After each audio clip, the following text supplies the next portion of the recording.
Kabul airport के पास अमेरिकी सेना ने रविवार शाम एयर स्ट्राइक की। इसमें बच्चे सहित 2 लोगों की मौत हुई है। हमले के बाद अमेरिका ने बयान जारी कर बताया कि ISIS-K का एक सुसाइड बॉम्बर काबुल एयरपोर्ट पर हमला करने वाला था। इससे पहले ड्रोन की मदद से एयर स्ट्राइक कर कार को उड़ा दिया गया। तालिबान की ओर से भी अमेरिका के एयर स्ट्राइक किए जाने की पुष्टि की गई। तालिबान ने कहा कि अमेरिकी हवाई हमले में गाड़ी में एक आत्मघाती हमलावर को निशाना बनाया गया, जो काबुल एयरपोर्ट पर फिर हमले की फिराक में था। अमेरिकी राष्ट्रपति जो बाइडेन ने काबुल में फिर आतंकी हमले की आशंका जताई थी। अमेरिकी राष्ट्रपति ने कहा था कि आतंकी 24 से 36 घंटे में काबुल पर फिर आतंकी हमला कर सकते हैं।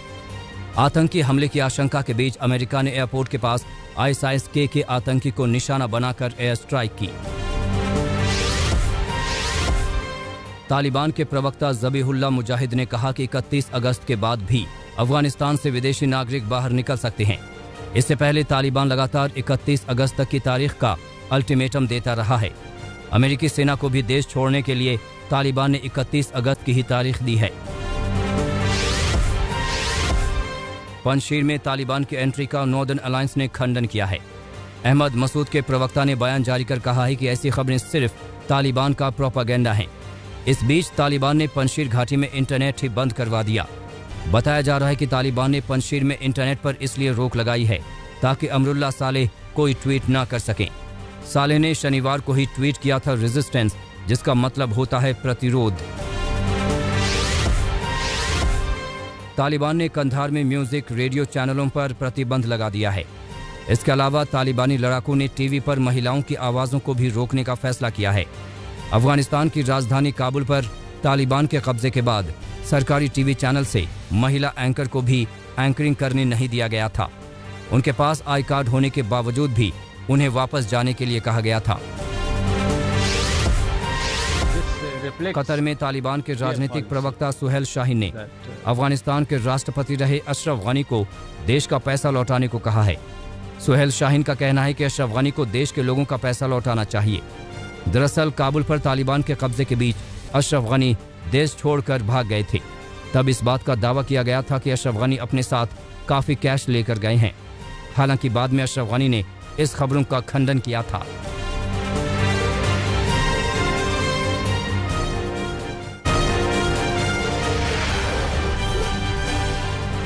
तालिबान ने भारत को लेकर बयान दिया है। तालिबानी प्रवक्ता ज़बीहुल्लाह मुजाहिद ने कहा है कि इस्लामिक अमीरात ऑफ अफगानिस्तान किसी भी दूसरे देश को अपनी जमीन का बेजा इस्तेमाल नहीं करने देगा। तालिबान के मुताबिक वो अपनी नीतियों पर यकीन करता है, लिहाजा भारत को हमारी तरफ से कोई खतरा नहीं है। ऐसी खबरें हैं कि जैश सरगना मसूद अजहर ने तालिबान के कुछ लड़ाकों को अफगानिस्तान से आकर कश्मीर में लड़ने की अपील की है। कुछ दिन पहले ही जैश सरगना ने तालिबानी नेताओं से मुलाकात की थी। माना जा रहा है कि मसूद अजहर ने कश्मीर को लेकर तालिबान से मदद मांगी। इस सवाल को लेकर तालिबानी प्रवक्ता ने कहा कि यह अफवाह है और पूरी तरह गलत है।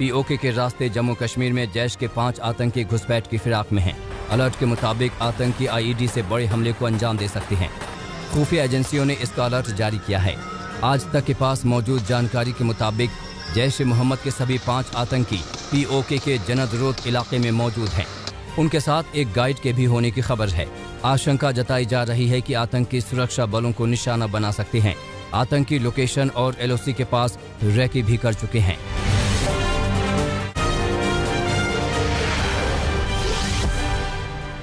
करनाल में किसानों पर लाठीचार्ज के बाद किसान नेताओं ने सरकार के खिलाफ आंदोलन तेज करने की चेतावनी दी है। हरियाणा के नूह में आयोजित किसान महापंचायत में बोलते हुए किसान नेता दर्शन पाल ने भड़काऊ बयान दिया। दर्शन पाल ने कहा कि आने वाले समय में दिल्ली का गला दबाना होगा, दिल्ली को चारों ओर से घेरना होगा, दिल्ली की सांस बंद करनी होगी। वहीं भारतीय किसान यूनियन के नेता राकेश टिकैत ने कहा कि अगर आप हमें खालिस्तानी कहेंगे तो हम आपको सरकारी तालिबानी कहेंगे।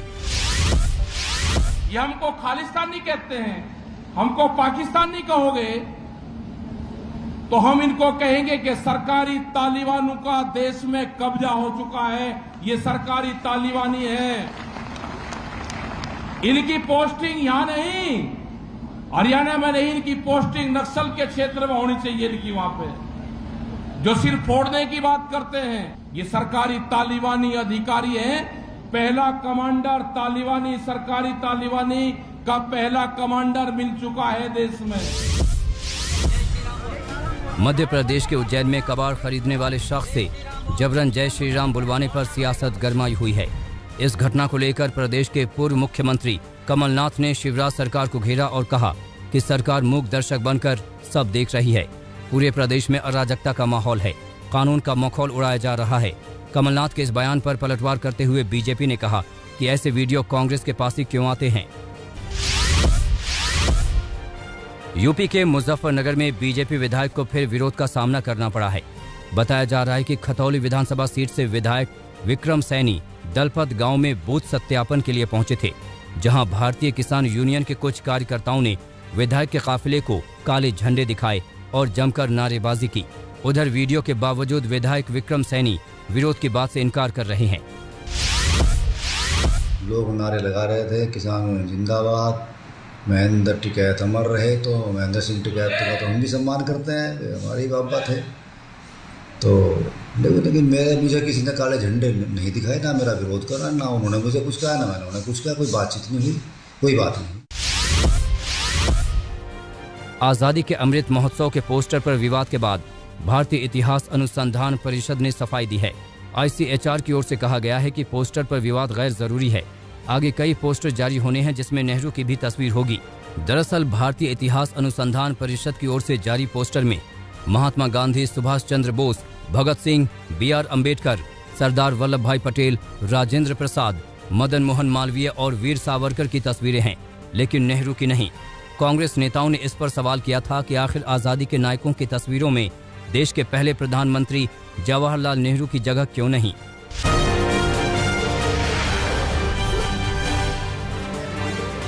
JDU नेता KC त्यागी ने नीतीश कुमार को PM मटीरियल कहा है। हालांकि उन्होंने फौरन इस बात को भी कह दिया कि नीतीश में सारी खूबियां हैं, लेकिन वो 2024 के दावेदार नहीं हैं। रविवार को JDU की राष्ट्रीय परिषद की बैठक के बाद KC त्यागी ने ये बात कही। कुछ दिन पहले ही पार्टी नेता उपेंद्र कुशवाहा ने भी नीतीश को PM मटीरियल बताया था। अब KC त्यागी का बयान आया है। हालांकि मुख्यमंत्री नीतीश कुमार ने इन बातों को सिरे से खारिज कर दिया।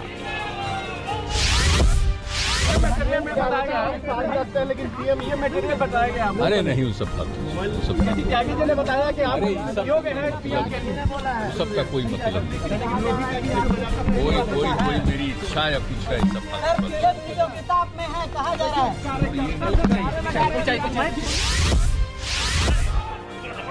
JDU की राष्ट्रीय कार्यकारिणी की बैठक के दौरान कई अहम मुद्दों पर चर्चा हुई। इसमें पार्टी ने माना कि 2017 का यूपी चुनाव नहीं लड़ना बड़ी भूल थी। साथ ही पार्टी ने ये तय किया कि आने वाले 5 राज्यों के चुनाव में पार्टी अपने उम्मीदवार उतारेगी। इस बैठक में जातीय जनगणना पर फिर अपना रुख साफ करते हुए कहा कि पार्टी इसके पक्ष में है। यूपी चुनाव के मद्देनजर आम आदमी पार्टी ने राज्य में अपना अभियान तेज कर दिया है। इसी के तहत पार्टी नेताओं ने आगरा में तिरंगा यात्रा आयोजित की।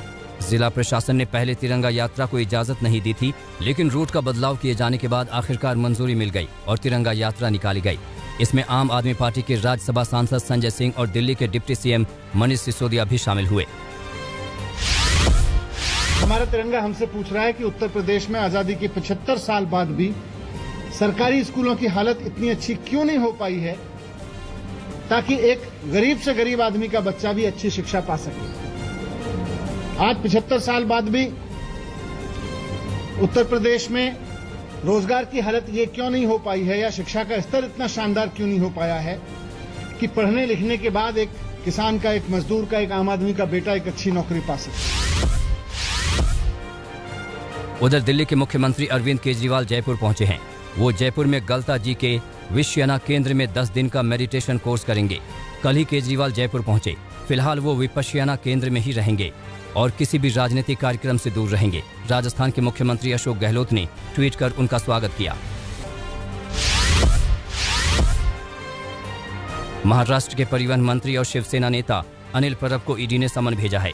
मनी लॉन्ड्रिंग केस में पूर्व मंत्री अनिल देशमुख पर दर्ज मामले में पूछताछ के लिए ईडी ने मंगलवार को बुलाया है। इस मामले में असिस्टेंट इंस्पेक्टर सचिन वाजे ने अनिल परब का नाम लिया था। ईडी ने 2 बार वाजे का बयान दर्ज किया। अब जांच एजेंसी परब से पूछताछ कर सच जानना चाहती है। इस मामले में अनिल देशमुख को 5 बार ईडी समन भेज चुकी है, लेकिन एक बार भी वो हाजिर नहीं हुए हैं।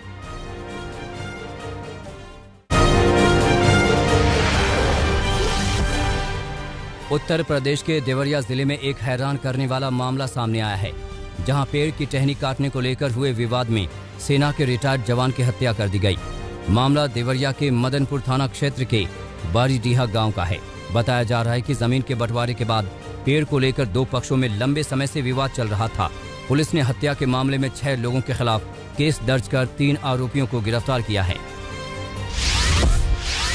ग्राम बरडीहा स्थित एक पक्ष अपने पट्टीदार से कथित रूप से रास्ते में लगे पेड़ जिससे मार्ग अवरुद्ध हो रहा था, के संबंध में विवाद चल रहा था।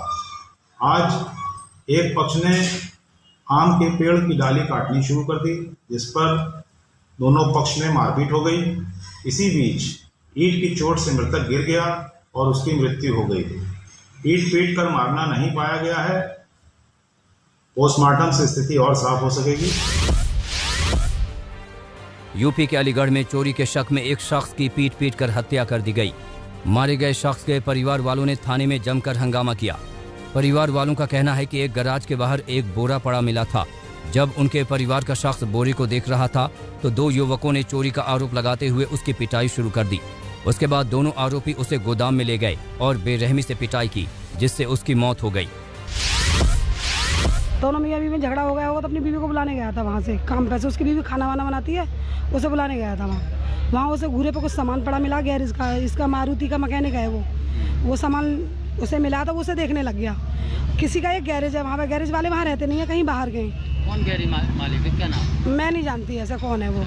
अब वो वहाँ से गैरेज पे से उसने सामान उठाया, वो देखने लगा है। अब हमारे लिए तुम्हारे लिए तो लोहे का बाड़ा हो गया। अब उसके लिए वो जानता था, उसे वो देखने लग गया।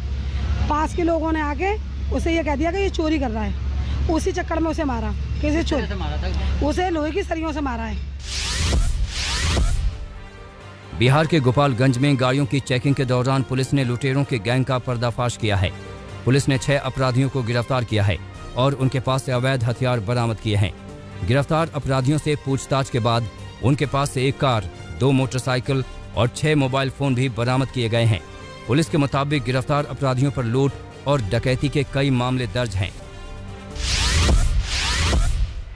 कल पता चला कि ये लोग पुनः एक घटना कारित करने के लिए गोपालगंज आने वाले हैं और बरहड़िया के आसपास इन लोगों का जुटान हुआ था शायद, जो हम लोग को पता चला था। वहाँ से ये लोग बरौली में कोई घटना करने के लिए निकले थे और एक जगह पड़ती है सतनरिया जो बरौली थाने में, वहाँ पे घेराबंदी करके इन लोगों की गिरफ्तारी की गई और इन लोग के पास से 2 कट्टा, 2 देसी पिस्टल, 8 जिंदा कारतूस, 6 मोबाइल और इन लोगों के पास कुछ बैग मिले जिसमें कि कुछ चरस भी हम लोग बरामद किए हैं।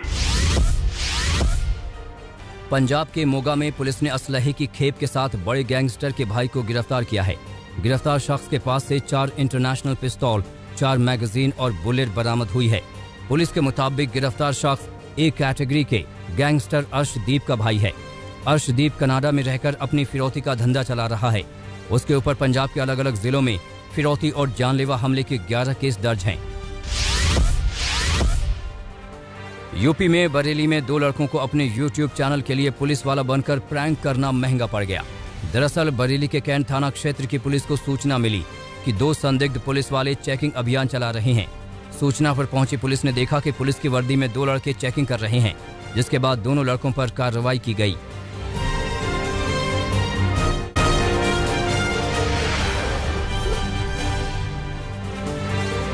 आज जन्माष्टमी है। इस मौके पर देश भर के मंदिरों में पूजा आराधना हो रही है। सुबह से ही श्रद्धालुओं की भीड़ है। मथुरा में तो इसका अलग ही रंग दिख रहा है। वहां श्री कृष्ण जन्म स्थान में सुबह सुबह भक्तों की भीड़ उमड़ी है। मान्यता के मुताबिक आज आधी रात को भगवान श्री कृष्ण का जन्म होगा। उसी वक्त आरती होगी। पूजा पाठ कर भक्त आशीर्वाद लेंगे। मथुरा दौरे से पहले मुख्यमंत्री ने सभी को श्री कृष्ण जन्माष्टमी के पावन पर्व की हार्दिक बधाई और शुभकामनाएं दी हैं। प्रधानमंत्री नरेंद्र मोदी ने जन्माष्टमी के मौके पर देशवासियों को शुभकामनाएं दी हैं। वहीं यूपी के मुख्यमंत्री इस पावन मौके पर आज मथुरा जा रहे हैं।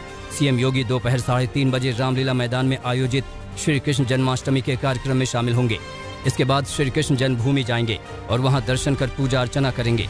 श्री कृष्ण जन्मोत्सव को देखते हुए शहर में सुरक्षा के पुख्ता इंतजाम किए गए हैं। पूरे यूपी में जन्माष्टमी धूमधाम से मनाए जाने की तैयारी है। इसके लिए सरकार ने पूरे यूपी में आज भर के लिए नाइट कर्फ्यू में ढील दी है। एसीएस होम अविनेश अवस्थी ने इस छूट के संबंध में निर्देश जारी किए हैं। कृष्ण जन्माष्टमी के चलते रात 10 बजे से मंगलवार सुबह 6 बजे तक नाइट कर्फ्यू में छूट रहेगी। सरकार ने सभी जिलों की पुलिस लाइन में कृष्ण जन्माष्टमी भव्य रूप से मनाने के निर्देश दिए हैं।